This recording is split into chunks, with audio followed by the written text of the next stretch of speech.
everybody, welcome back to Jessica's Reading Room. My name is Kim and we are here for another kind of sort of book to film adaptation video that doesn't really follow our conventional book to film adaptation guidelines. I don't know. You know what? I just felt like making this video. I'm not even gonna lie. So that's just why we're here. FYI, if you hear weird stuff in the background, it's because Ivan is back in the living room and he's watching horror film.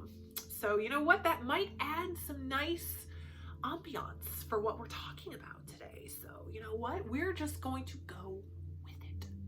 Awesome. Yes, so it is Christmas time. I just finished my yearly listen to A Christmas Carol by Charles Dickens. I like to listen to the audiobook narrated by Tim Curry.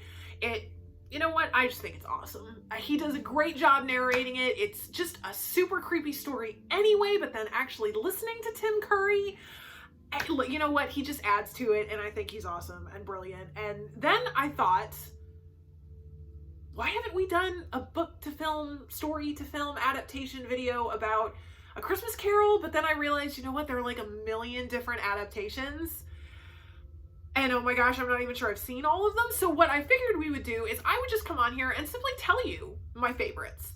I've actually divided them into animated and live acted because I don't like comparing those two. I think they're in like two completely separate categories, except for when Disney comes in and screws up already great animated films by trying to change them to live action videos. But you know what? That is a different video, and that is a whole can of worms that we're not opening at Christmas time. Okay, so I'm going to tell you my favorite animated and live acted adaptations of A Christmas Carol. Yay! So we'll start with the animated version. It is obviously called A Christmas Carol. It was made in 1971. Ebenezer Scrooge is voice acted by a man named Alistair Sim. Alistair Sim? Okay, I don't know. Anyway, the unique thing about it is they actually used traditional woodcut style to animate it. I will leave the link down below because it is on YouTube. It is, you know, the complete movie is there. It's only like 20-25 minutes, so it's not long to watch. And obviously it's condensed. I mean, obviously, but holy cow, it is actually one of the scariest portrayals of this story that I have ever seen. I remember we watched it when we were kids. I mean, I have no idea how my parents got a copy of it. It was on VHS. I don't know where it came from. And I'm a little surprised about it because even to this day, whenever I hear God Rest Ye Merry Gentlemen, I think of this film because it's creepy AF, dude. I'm telling you, it is scary. I'm not gonna lie, is it necessarily my favorite portrayal of Scrooge? Not necessarily, but I cannot deny that Alistair Sim did a great job with his voice acting. And it's just a scary cartoon. I mean, it's creepy. The music is scary. The animation, the artwork is all super scary. And when you get to the part where the ghost of Christmas Present opens his robes and there's the two kids, dude, you will be traumatized, okay? Because I'm pretty sure I've been traumatized, but yet I still love it.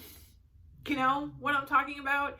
And it's actually one of the only ones that I've seen that shows the ghost of Christmas Present taking Scrooge to the miners' village, to the lighthouse, to the ship at sea, which I've never actually seen those. And I remember as a kid thinking, wow, that's random. Okay, and of course they're all singing God Rest You Merry Gentlemen and all this. And now rewatching it as an adult, I was like, okay, I get it. Now that I've actually read the whole story, okay, I get it. I gotcha. That's great. And overall, it's just awesome. I can't necessarily say that you should show it to your kids because not all cartoons are appropriate for kids, but I will also say there's really nothing objectionable. It's just creepy. And you guys know that I love creepy, so I'm not sure why anyone would be surprised by that. So yeah, there it is. Like I said, I will leave it linked down below so you can watch it. It's awesome. It's really cool. It's great. I love it. All right, and then this one probably isn't, I mean, it's probably really obvious. So this is one of my opinions that apparently is actually popular, and I'm totally okay with that because my favorite live acted adaptation is George C. Scott. I remember the first time I watched this, I was in 8th grade in Mrs. Hand's English class. And we decided to watch it. And I mean, again, this was the first time I had ever seen it. And I was completely enamored. I mean, enamored. Everything about this film, I adore. I mean, I will admit that obviously they had to kind of will the story down. So they didn't get every single little detail. But honestly, I'm okay with that. They kept all the really important parts. And the thing that just makes this adaptation the best is the casting. I mean, every single cast member is perfect. I absolutely adore the way George C. Scott portrays Ebenezer Scrooge. Because now that I'm an adult, I actually feel quite a bit more sympathy for Scrooge. He's not, I mean, Ivan and I have actually discussed this multiple times, and I have to say, I don't think Scrooge is the villain. I don't think the story necessarily has a villain. You know, I mean, other than greed, ignorance, want, you know, poverty, indifference, you know, et cetera, et cetera. I mean, there's no actual person who is a villain. And I mean, the thing is that Scrooge in this adaptation, I mean, again, he's just kind of a normal person who simply wants to be left alone. I mean, the only person that he shows any real discourteousness is his nephew Fred. And I mean, that's kind of how it's supposed to be, because you have Fred, who is the, you know, eternal optimist who sees good in all people, versus Scrooge, who is the pessimist who doesn't care about the good in people, who doesn't even try to look for the good in people. So of course there's going to be conflict between the two of them, and I'm totally good with it. It's just every other time, like when the men go to Scrooge to ask for money for the poor so that they can have, you know, food and warmth and all this, Scrooge is actually incredibly polite to them. Just because he doesn't give money to them, he's still incredibly polite. And I mean, and even before Scrooge, you know, actually changes, I don't mind Scrooge. I actually kind of like him as a character. It just, that might be because I'm a little bit of like an antisocial introvert hater of humanity, maybe. I don't know, but it just, George C. Scott turned Ebenezer Scrooge from this, you know, this villainous, evil idea of, you know, oh my gosh, don't be like Scrooge, to a human being that you can that you understand, that you sympathize with, that you relate to. And I like that. I think that's fantastic. I think that's a great way to look at Scrooge. And it just, I love the message of this movie, to where it shows everything that Charles Dickens was trying to convey.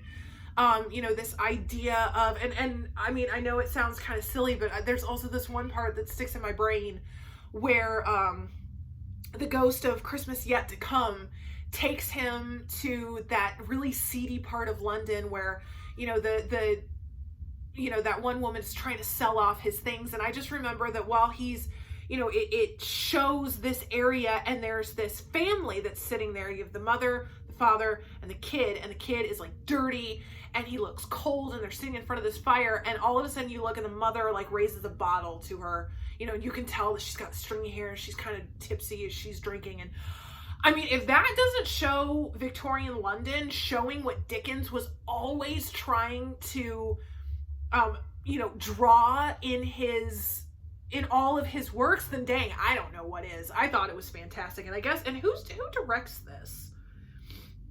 I don't even know. Oh, directed by Clive Donner. I don't know who Clive Donner is, but I love him too.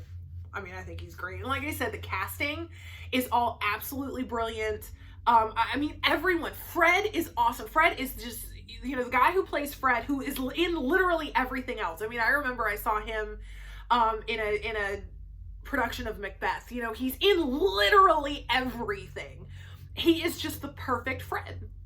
I mean, he does the optimist thing so well. I believe that he wants Scrooge to come to Christmas. I believe that he loves Christmas. His wife is brilliant. She's not just a background character in this version. She's actually a character in her own right.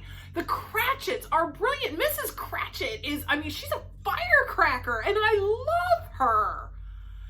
And and all the ghosts are perfect. And I mean, honestly, it kind of has the whole deal. It humanizes Scrooge, but yet it keeps the realism that Dickens was always trying to put into his writing. The casting is brilliant. The pacing is perfect. They put all the really important stuff in there, and it just, you know what? It's the whole package. And I mean, it still is creepy. I'm not saying that this one is not creepy. It's just might not be as creepy as that animated one. Because the Jacob Marley in that animated one scared the crap out of me when I was a kid. The crap out of me. So yes, there you go. So there is our book to film adaptation comparison / Kim's favorite portrayals / movie review. Okay, I don't even know. But there you go. I would love to hear your favorite movie version of A Christmas Carol. I will admit I have not actually seen all of them, to the chagrin of a lot of my friends. I have not seen A Muppet Christmas Carol. I know, I'm so sorry. And I love the Muppets too. There is one with Patrick Stewart who plays Ebenezer Scrooge, and I really want to see that because I also love Patrick Stewart. But yeah, I mean, I will admit I have not seen all of them, but of the ones that I have seen, those are definitely my favorite. If you have not seen them, you definitely need to. And like I said, I would love to hear your favorites. Please put them down in the comments below. And I hope everybody has a Merry Christmas. Thank you so much for watching. Bye.